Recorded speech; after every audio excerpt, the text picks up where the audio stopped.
Welcome to the Maria Liberati Show, where food meets art, travel, and life. So what does food mean to you? Join me this week as my special guest is etiquette expert Jamila Musayeva, and she's joining us from Azerbaijan. I have never been there, but she is joining us with some etiquette tips on Halloween parties and Halloween. So, Halloween is coming, and I'm sure we're all getting ready for our Halloween treats and parties and costumes.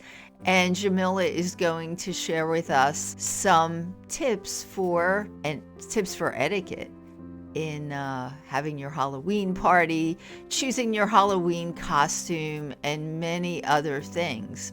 So stay with me for that interview. And I just wanted to mention that I had a special surprise today. For Halloween arrived at my door these luscious Halloween cake pops from Mary Ellen's Cake Pops. So I will be starting my Halloween party early with Mary Ellen's Cake Pops. And before we get to our interview, I found online some of the most popular creative DIY costume ideas that are really fun and relatively easy to put together.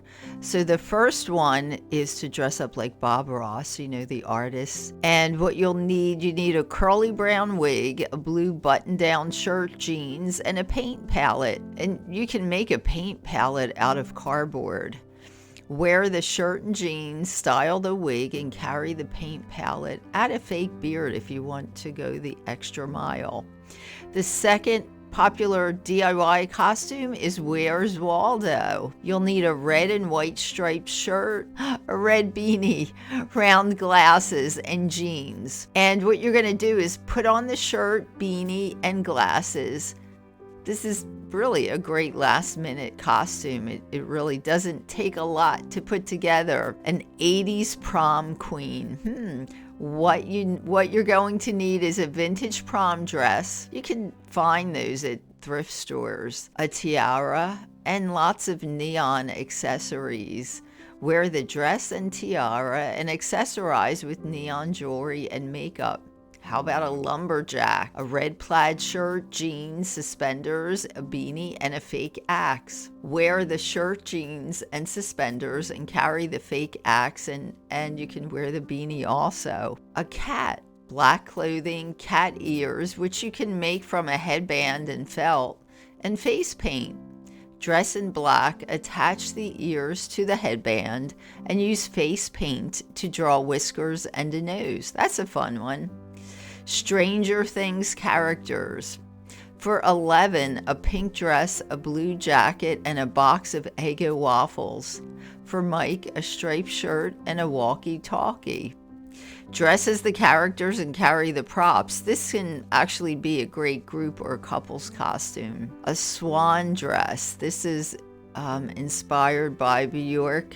So you'll need a white dress, white feathers, and a swan head, which you can make this from paper mache or fabric.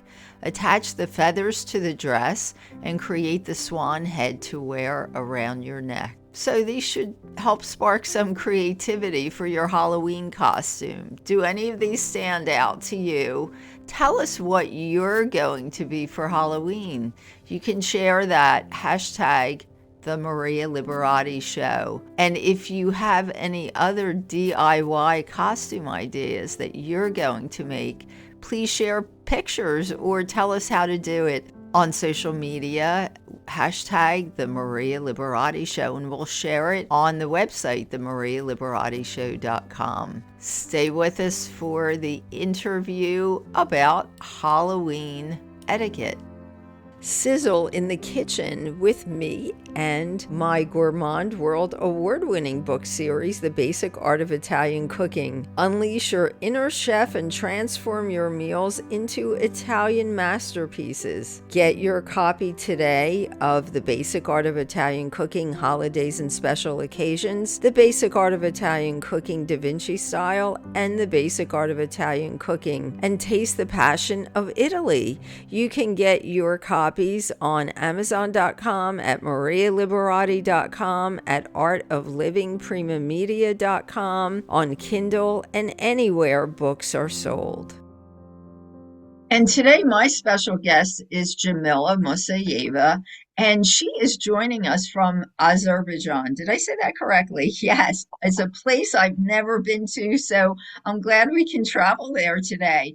And Jamila is an etiquette expert. She's an author also, and it's Halloween time here in the States. So we're going to ask Jamila if she can give us some etiquette tips for Halloween on having Halloween parties and maybe choosing Halloween costumes and all of that. How did you get started being an etiquette expert? Can I ask you that? Of course, of course.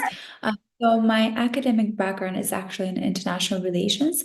So Uh-huh. I graduated from George Washington University with a Right. degree in interrelations and a Uh-huh. minor in sociology and history. So I've always been interested in diplomatic protocol, like different cultures, different languages. Uh-huh. Growing up in Azerbaijan, I went to a British school, so I learned a lot in school, but I also traveled a lot with my parents. So, growing up, I learned about different cultures, countries, learned languages. I'm fluent in Spanish and French, and English and Russian and Azerbaijani, and I'm pretty good in Turkish and currently learning Arabic. Mhm. So, uh, basically, my academic is very much related to what I always wanted to learn more about. And then Uh-huh. I went to do my master's degree in Belgium, where I also did European Union politics and administration. And now living in Europe was very different to living in the United States. And I Right. do remember that we did a lot of classes in terms of hosting. How do you plan out dinner, like gala Right. dinner, Right. diplomatic event? So we learned a little bit about etiquette, but not too much.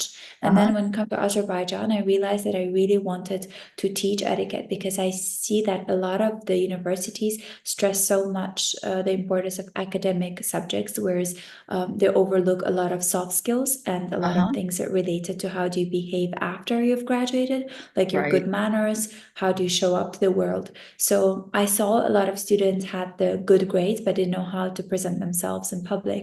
So Uh-huh. for me, it was important to just help You young people out of school to know ex- how to best represent themselves out and about. Uh-huh. And that's really how I started learning more about etiquette and how I Got can it. get certified All right. etiquette. Well, that's very, very, very interesting. Thank you for all that background. So tell us some tips for having a Halloween party. Well, actually, Halloween is something I never ever heard before until, being in the United States. I mean, we celebrate a little bit in the British school, but it was something of a new thing. People in my country never heard of Halloween before. Uh-huh. So Halloween is very much something that became popular, as I think in the last maybe 20 years, that it spread Uh-huh. all around the world and is now celebrated not just in the United States. For me, the most important thing when it comes to celebrating anything that is particular to a particular culture or tradition is to respect the rules of that country and how they Right. celebrate Right. and what they place behind it. So, as a foreigner who has celebrated Halloween, for me, there are a few things to take notes on.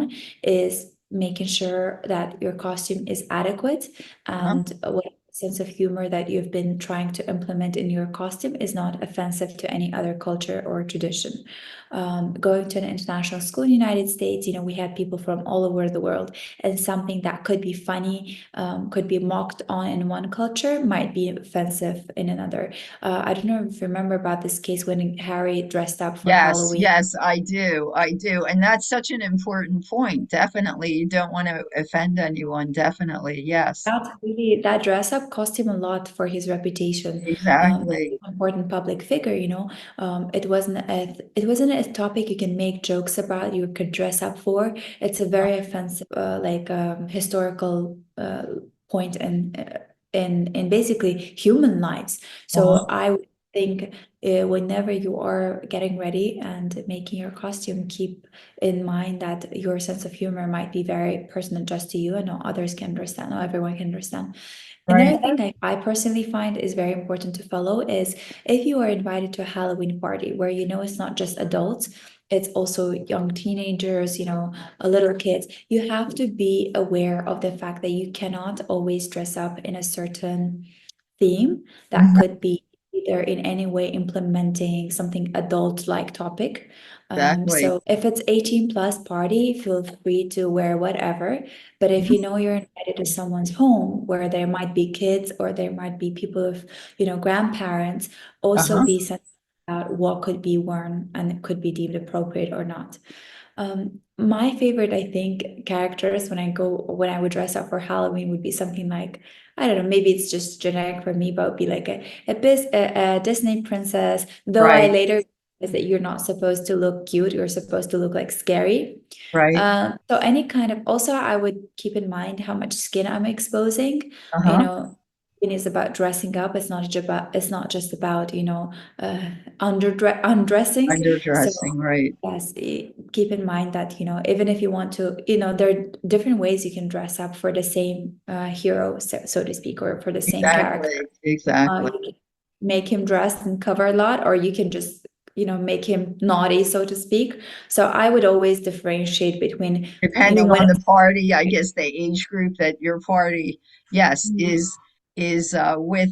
And any tips on, I guess, choosing the right, well, I guess that was kind of telling us about choosing the right costumes, but actually my niece is here with me today, and I told her we were going to do a topic on Halloween, and she had a question. Sophia, why don't you come over here and ask Jamila? This is Sophia. I don't know if she can get on camera. There you go, Sophia. I can't see her, but she can get. Hi, Sophia.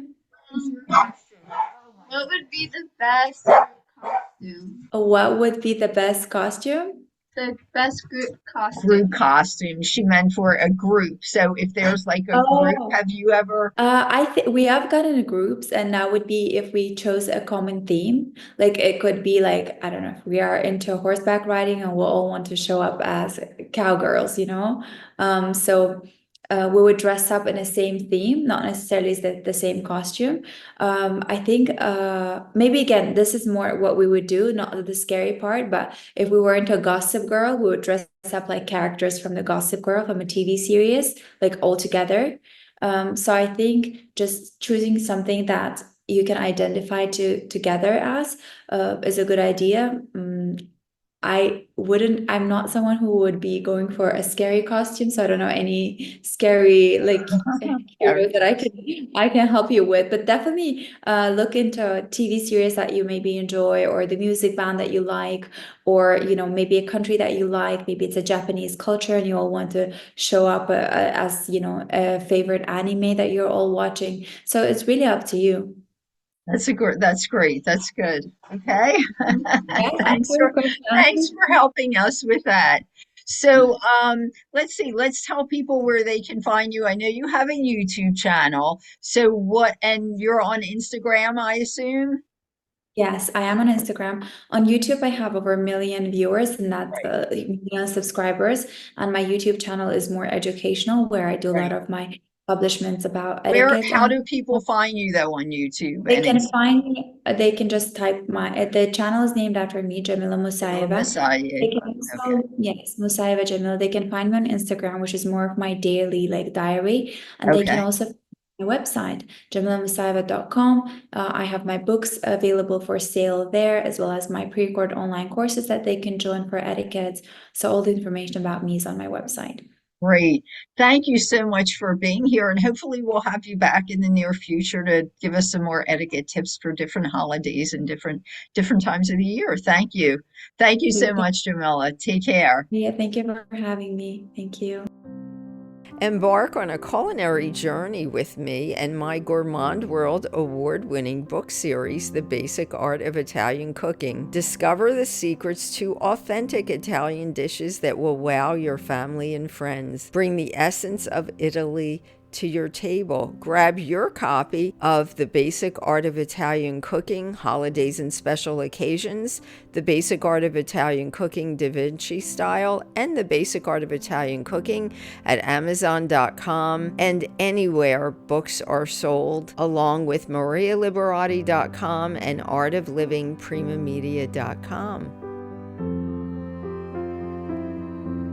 Thanks for listening to the Maria Liberati Show, and thanks to this week's special guest. Also, thanks to my producer, Britton Roselle. And if you have any special pasta dishes you would like to share to celebrate National Pasta Month with us, please share a photo and/or a recipe and hashtag it the Maria Liberati Show on social media, and we'll try to share it also in our social media account and on the website, themarialiberatishow.com. And just a reminder that I will be on November 9th at the Authors Book Fair at the Doylestown Library, which is in Doylestown, Pennsylvania. It's actually the Bucks County Authors Fair at the Doylestown Library in Doylestown, Pennsylvania on Saturday, November 9th from 10:30 to 1 p.m. And all the rest of the month of October and November, I'm doing the Taste of Italy tour. Each week is dedicated to a specific region of Italy, and it's cooking classes. And you can still register, I believe, although registration is limited. The classes are held on Saturdays from 11 to 12:30. You can still register by calling the Bucks County Community College in Newtown, Pennsylvania. Call their continuing education department and tell them you want to register for the Taste of Italy class. And you can find me on Maria Liberati on Instagram at Maria Liberati, and on Pinterest at Maria Liberati, on Facebook at Chef Maria Liberati, on Twitter at Maria Liberati, and that actually is X now, so Twitter or X at Maria Liberati, and on our YouTube channel, The Maria Liberati Show, and my website, marialiberati.com, and you can find all the books in my Gourmand World Award-winning book series, The Basic Art of Italian Cooking, at artoflivingprimamedia.com. And you can find the books also anywhere books are sold, online, offline, so at Amazon and Kindle. And if you cannot find the books, you can always send us an email at info@marialiberati.com. And until next week, peace, love, and pasta.